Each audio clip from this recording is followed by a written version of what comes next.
Silakan duduk Bapak Ibu. Tuhan Yesus memberkati saudara semua.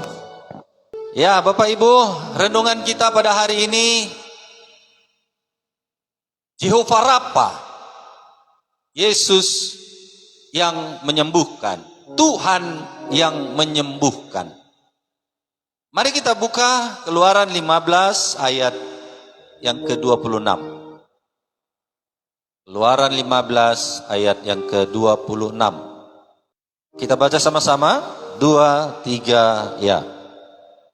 Firman-Nya, jika kamu sungguh-sungguh mendengarkan suara Tuhan Allahmu dan melakukan apa yang benar di matanya dan memasang telingamu kepada perintahnya dan tetap mengikuti segala ketetapannya, maka aku tidak akan menimpakan kepadamu penyakit manapun yang telah kutimpakan kepada orang Mesir, sebab akulah Tuhan yang menyembuhkan engkau.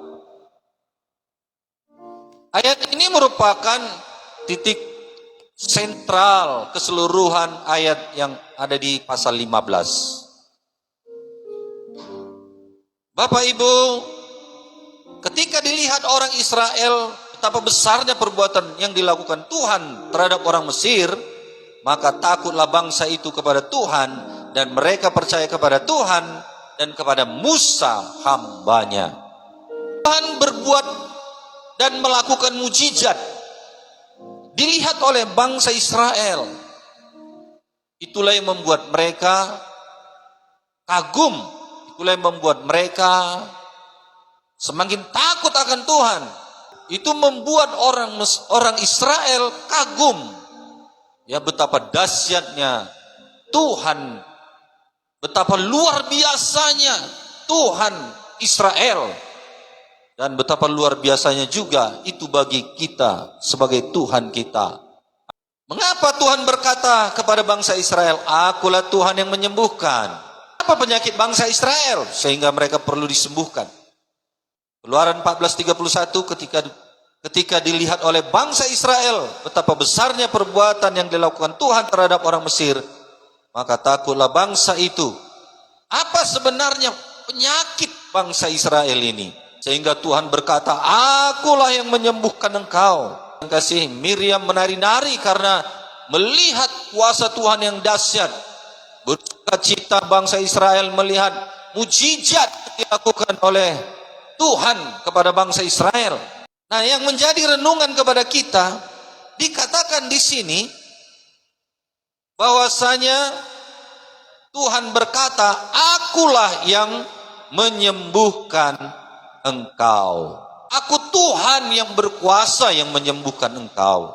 Aku Tuhan yang dahsyat yang menyembuhkan engkau. Yang pertama sekali,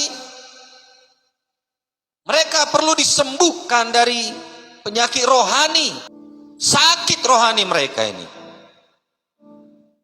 Di dalam perjalanan hidup mereka menuju tanah Kanaan, menjalani padang gurun, menjalani kesulitan, menjalani kesusahan, menjalani penderitaan. Mereka kadang gak tahan.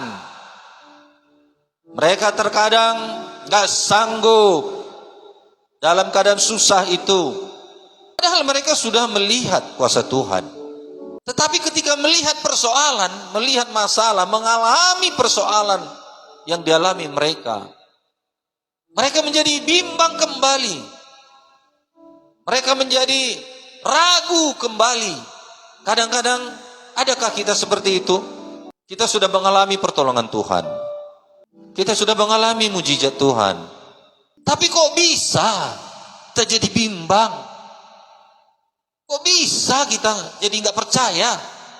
Disinilah penyakit rohani itu, penyakit badani pun akan mudah sekali menjalar kepada seorang, kepada manusia, kepada siapapun, kalau dia mengalami penyakit rohani. Roh yang terpenting perlu disehatkan nomor 1. Itu sebabnya Keselamatan jiwa kita ya dimulai dari lahir baru, lahir dari air dan roh. Ketika kita menerima Yesus sebagai Tuhan dan Juru Selamat, kita lahir baru, roh kita dibaharui, roh kita menjadi selamat. Kalau kita mati meninggalkan dunia ini, kita ke sorga. Kalau masih ada yang ragu, maka perlu diperjelas. Datanglah ke training. Kalau dia ragu, dia homolomate ho, ba ditanom katanya. Itu berarti nggak jelas dia itu lahir baru. Itu dia homolomate ho, ba dibuan ng ano tuhuta, isaddo, muna pasokit nami. Itu masih bimbang-bimbang itu. Belum pasti itu keselamatannya. Kalau dia berkata, ngolomatiau, batu surga doau. Itu makanya mengertilah arti ibadah. Menurut saudara ibadah itu apa? Kenapa orang tidak berubah? Karena dia enggak mengerti arti ibadah itu sebenarnya. Karena ibadah itu bukan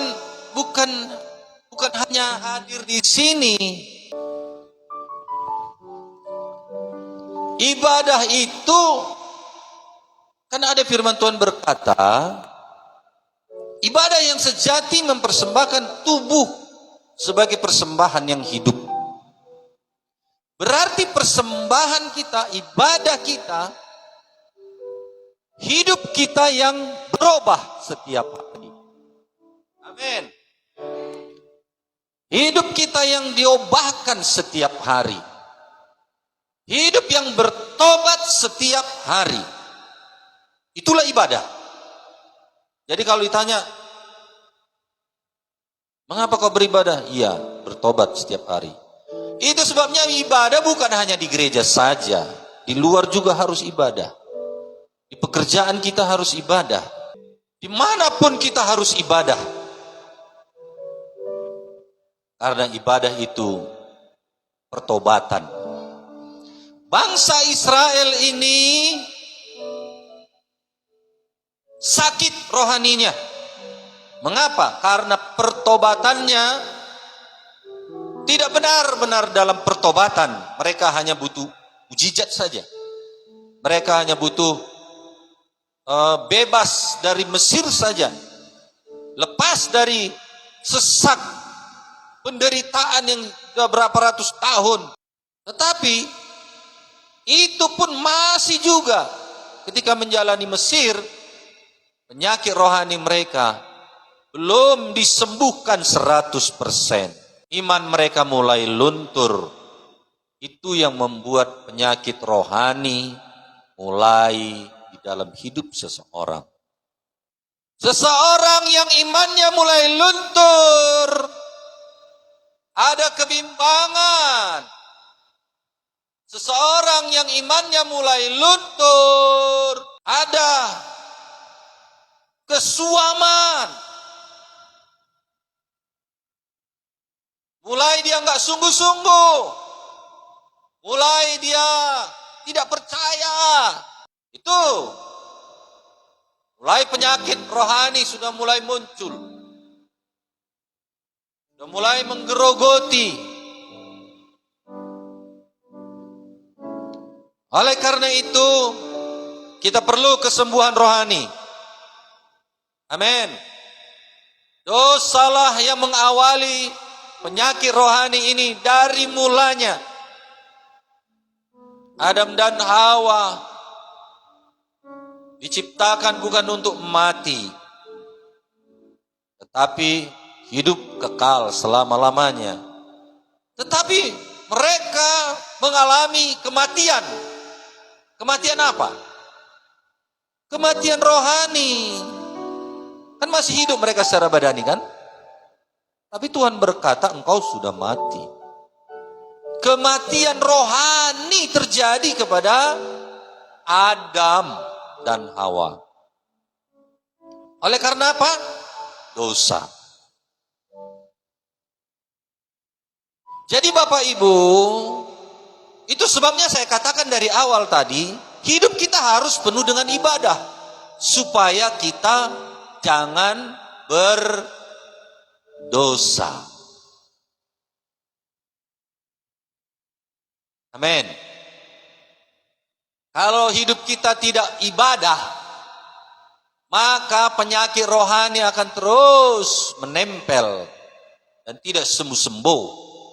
Itu akan meradang, itu akan menjadi kanker, dan itu akan menjadi kebinasaan, kematian yang kekal. Itulah masuk iblis, supaya kita mati rohaninya. Jadi ingat, ibadah bukan hanya datang ke gereja, baca Alkitab, dengar khotbah, menyanyi puji Tuhan, haleluya, goyang kiri, goyang kanan, putar-putar, putar-putar, lalu kasih persembahan dan pulang, lalu tidak berubah kehidupannya. Nah, belum 100%. Oleh karena itu, ibadah kita biarlah ibadah yang penuh pertobatan, supaya dosa jangan berkuasa di dalam hidup kita. Di luar sana jangan berbohong. Di luar sana di pekerjaan jangan malas. Di rumah engkau jangan malas. Jangan bertengkar suami istri. Jangan bertengkar saudara seiman dengan sesama. Jangan memfitnah, jangan bergosip, jangan berbohong, jangan saling menjelekkan. Karena hidup kita ibadah setiap hari. Artinya ibadah hidup di dalam pertobatan. Itu baru namanya ibadah. Hidup kita ini kita serahkan untuk Tuhan sebagai persembahan yang hidup, yang kudus. Maka kita harus hidup menjalani kekudusan hari lepas hari. Itulah ibadah kita. Ibadah kita yang sejati. Ibadah kita yang sejati. Ibadah kita yang sejati.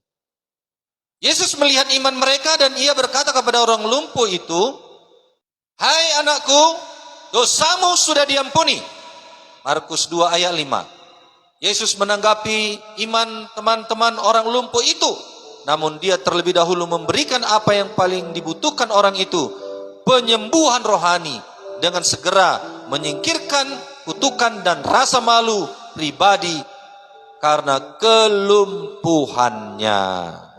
Baik Tuhan Yesus, Dia tidak mau kita dipermalukan. Nah, itulah yang menjadi persoalan dalam kehidupan kita. Yang pertama sekali, uruskan segala dosa, hapuskan segala dosa. Ya, jangan lagi suka berbuat dosa. Hiduplah beribadah kepada Tuhan dalam pertobatan setiap hari. Maka penyakit rohani kita akan disembuhkan menjadi rohani yang sehat. Rohani yang sehat dipulihkan karena Tuhan mengampuni dosa kita, dan janganlah kembali lagi kepada dosa itu. Kemudian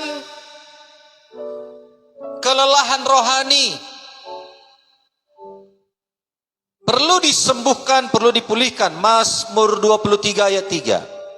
Ia menyegarkan jiwaku, ia menuntun aku di jalan yang benar oleh karena namanya. Lelah, capek. Tentu kita semuanya pernah lelah, pernah capek. Ternyata lelah dan capek ini bukan hanya fisik kita saja. Rohani kita pun bisa capek, bisa lelah.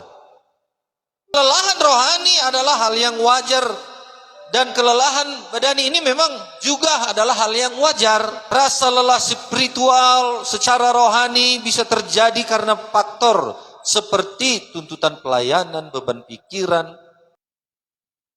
Kalau secara fisik lelah ini bagaimana? Capek bekerja, kan begitu? Capek mengombak, capek menggis-gis, capek marah-marah. Ada capek marah-marah? Oh, ada juga.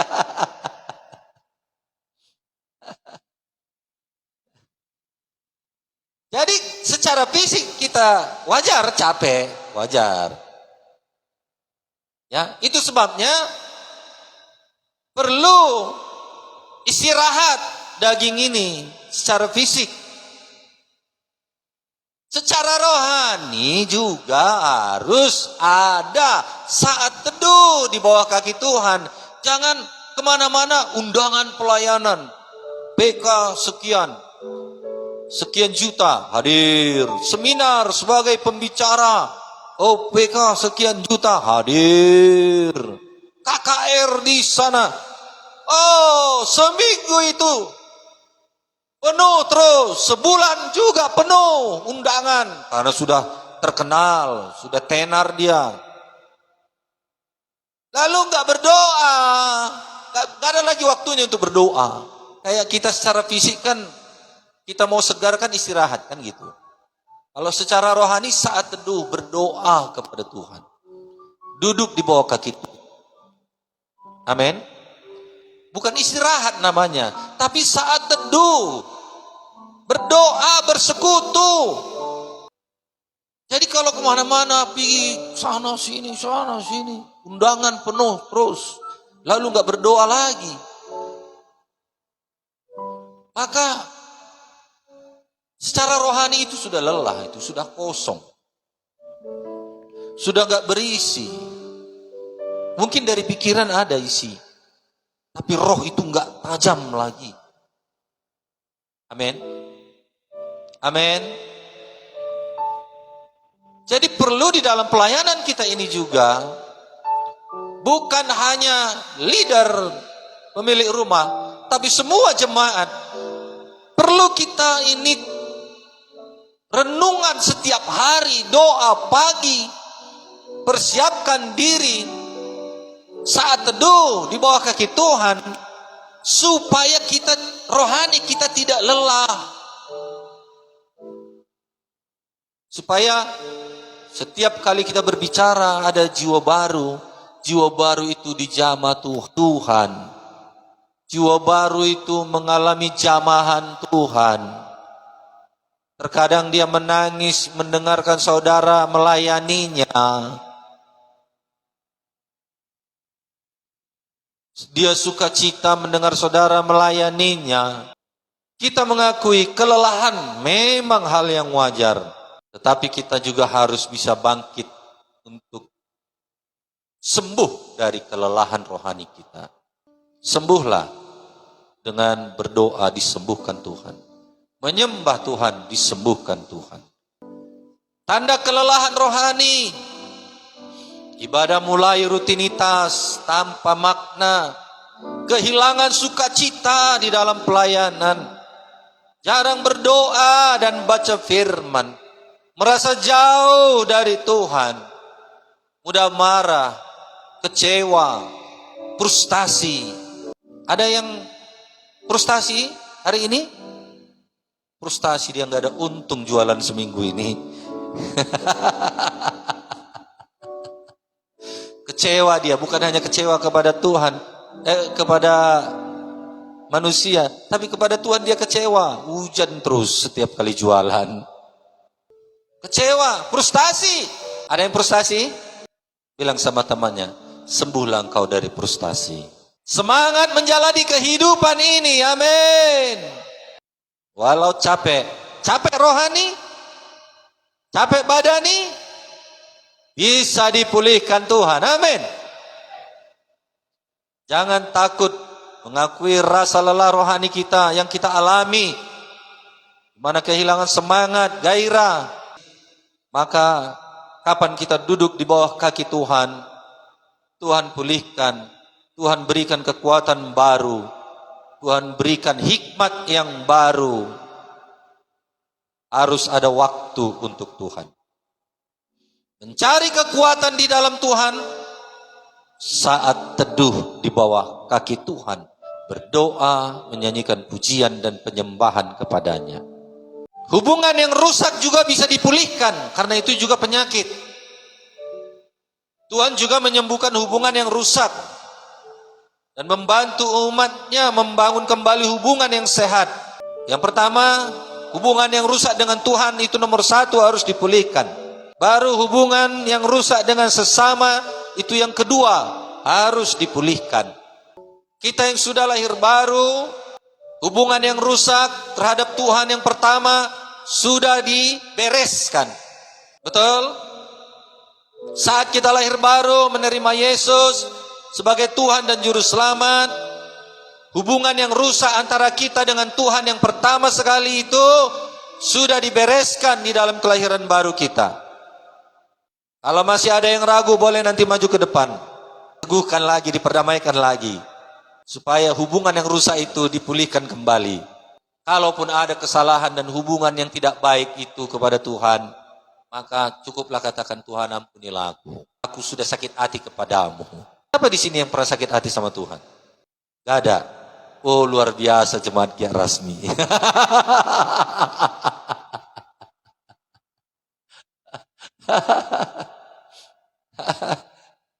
Gak ada yang sakit hati sama Tuhan ya. Nah, tapi yang kedua ini yang sering. Tapi nyalahkan Tuhan sering. Nyalahkan Tuhan sering ya. Gak sakit hati sama Tuhan tapi nyalahkan Tuhan sering. Nah, yang kedua ini yang sering ya. Hubungan yang rusak dengan sesama. Jadi ini juga satu perkara, satu hal yang harus dipulihkan. Hal yang kedua ini ya harus dipulihkan. Hubungan yang rusak kepada siapapun. Berusahalah hidup damai dengan semua orang dan kejarlah kekudusan, sebab tanpa kekudusan tidak seorang pun akan melihat Tuhan. Ibrani 12 ayat 14. Kapan ada kesempatan, datangilah dia. Kapan ada lagi senang-senang dia, datangilah dia. Maka Tuhan yang memulihkan itu, Tuhan yang memberkati itu, akan membuat hidup kita semakin luar biasa diberkati oleh Tuhan. Itu tadi perkara-perkara rohani yang harus beres dulu. Harus sehat dulu. Sembuh dulu. Jangan ada penyakit yang nomor satu di atas. Penyakit rohani. Kalau penyakit rohani belum beres, perkara yang kedua ini penyakit jasmani, jangan harap bisa sembuh. Datang kepada dokter, diperiksa dokter, nggak ada penyakit, nggak ada sakit. Tensi normal, asam urat normal, gula darah normal, kolesterol normal, jantung normal, sehat kata dokter, pulang. Tapi dirasanya itu sakit badannya, gelisah. Pernah mengalami hal yang seperti ini? Ke dapur salah, jalan lagi ke depan salah, mau pergi kerja juga gak semangat, mau apapun yang dikerjakan gak ada gairah. Nah, di sini kita perlu melihat bahwasanya perkara nomor satu itu di atas belum beres.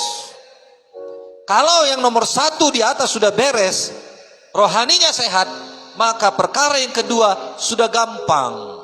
Kesembuhan badani itu sudah gampang. Terkadang tanpa berobat pun sudah sehat sendiri. Sudah sembuh. Sudah terjadi mujizat. Kesembuhan fisik, kelemahan fisik kita mengalami mujizat. Mazmur 41 ayat 3 sampai 4. Tuhan akan melindungi dia dan memelihara nyawanya sehingga ia disebut berbahagia di bumi. Engkau takkan membiarkan dia dipermainkan musuhnya. Tuhan membantu dia di ranjangnya waktu sakit. Di tempat tidurnya engkau pulihkannya sama sekali dari sakitnya. Di ranjangnya berbaring disembuhkan. Di tempat tidurnya ketika sakit dipulihkan, disembuhkan. Jika yang pertama tadi beres, itu sebabnya yang melakukan kehendakku, kata Tuhan, di dalam Keluaran tadi, memasang telinganya kepada perintahku dan mengikuti segala ketetapanku, aku tidak akan menimpakan penyakit manapun. Kenapa dikatakan aku tidak menimpakan penyakit manapun? Bukan berarti dia kasih penyakit itu, bukan. Artinya jangan buka jalan, jangan buka penyakit rohani, maka supaya tidak ada datang penyakit badani. Kesembuhan fisik perlu. Jadi kalau kita tahu caranya, gampang kesembuhan fisik ini. Gampang. Kalau karena dosa, oh sebentar saja. Sebentar saja sudah sembuh. Tapi kalau karena dosa juga penyakit itu bisa menjadi kanker yang ganas, mematikan dalam tempo yang singkat. Seseorang itu bisa bison maradian kalau dia tidak menjaga dirinya untuk sembuh, untuk sehat. Ya memang penyakit itu datang karena banyak hal. Kalau karena kebanyakan makan daging, bisa juga hipertensi. Itu karena kebanyakan makan daging. Tambah lagi panggang, tambah lagi durian, ya kan? Tambah lagi, apa lagi? Yang enak-enak yang lain, kepiting lah, seafood lah, udah. Itu salah sendiri. Ada karena nggak berhikmat. Sudah tahu hujan, nggak pakai mantel, nggak pakai payung, sakit lah, demam lah. Itu namanya penyakit yang dicari-cari, penyakit yang disengaja. Fisik mengalami sakit, misalnya bencana, ya karena bencana. Tapi karena penyakit rohani ini tidak beres, ini yang lebih parah dari penyakit yang kita terima dari alam ini. Kalau penyakit yang dari alam ini, dokter ahlinya, betul? Tapi kalau penyakit rohani, dokter kuliah di Amerika sekalipun tidak akan mampu menyelesaikannya. Dokter dari luar angkasa sekalipun tidak mampu mengatasinya. Betul? Itu sebabnya dia bilang gak ada sakitmu, pulanglah. Padahal, wah, badannya itu sudah sangat kesakitan sekali. Inilah perlunya kita sehat secara rohani dan sehat juga secara fisik. Secara fisik supaya sehat, perkara rohani sudah beres, perkara fisiknya sudah gampang, sudah mudah mengalami mujizat Tuhan, mengalami pertolongan Tuhan. Makanya kalau kita melayani seseorang, kalau ada sakitnya nggak sembuh-sembuh, lihat kenapa dia, apakah karena kesalahan sendiri atau karena penyakit rohani. Jadi kita harus tahu menanganinya. Supaya kita tahu mendoakan dan melayaninya. Yang ketiga, kesembuhan jiwa. Sembuh dari penderitaan mental. Yunus 2 ayat 5-7. Segala air telah mengepung aku, mengancam nyawaku, samudra raya merangkum aku, lumut lautan membelit kepalaku, di dasar gunung-gunung aku tenggelam ke dasar bumi, pintu terpalang di belakangku untuk selama-lamanya. Ketika itulah aku naikkan nyawaku dari dalam liang kubur, ya Tuhan. Ketika itulah engkau menaikkan nyawaku dari dalam liang kubur, ya Tuhan Allahku. Ketika jiwaku letih lesu di dalam aku, teringatlah aku kepada Tuhan, dan sampailah doaku kepadamu ke dalam bait-Mu yang kudus. Ini tentang kisah Yunus di dalam perut ikan. Tentunya Yunus mengalami penderitaan mental, nyawanya terancam. karena ketidaktaatannya. Ini mengingatkan kita bahwa Tuhan selalu siap mendengar dan menjawab doa sepanjang kita mau bertobat. Sama seperti Yunus juga, ketika dia berdoa di dalam perut ikan, yang membalikkan Yunus kepada Tuhan dalam kesusahannya, ketika juga ia dapat memohon pertolongan Tuhan dalam setiap kesulitan yang kita hadapi, dan dia menjawab doa kita, maka kita berdoa dengan tulus, sama seperti Yunus berdoa. Oleh karena itu saudaraku, tahu cerita Yunus ini kan? Dia disuruh kemana? Ke Niniwe. Kenapa orang Niniwe? Jahat, bandel. Orang Niniwe ini bisa dibilang ya jahatnya luar biasa lah.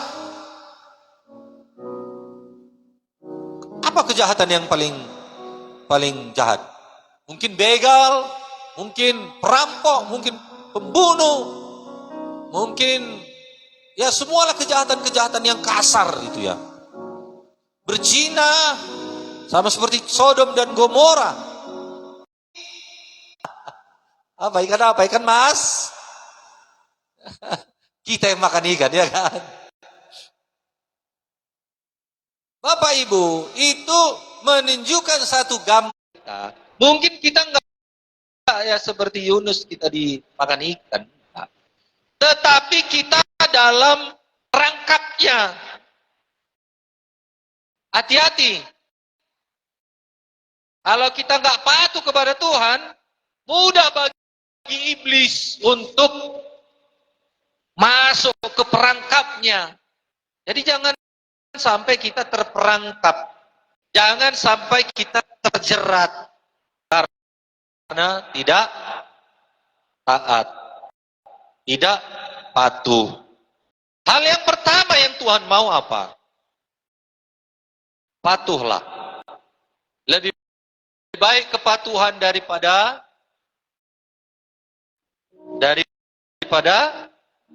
korban. Patuh harus penting. Abraham memanglah bapak orang percaya, bapak orang beriman, patuhnya luar biasa. Tidak ada yang menyamai kepatuhan Abraham dalam memberi persembahan. Sampai-sampai Tuhan berkata, Abraham, serahkanlah anakmu itu, persembahkanlah kepadaku.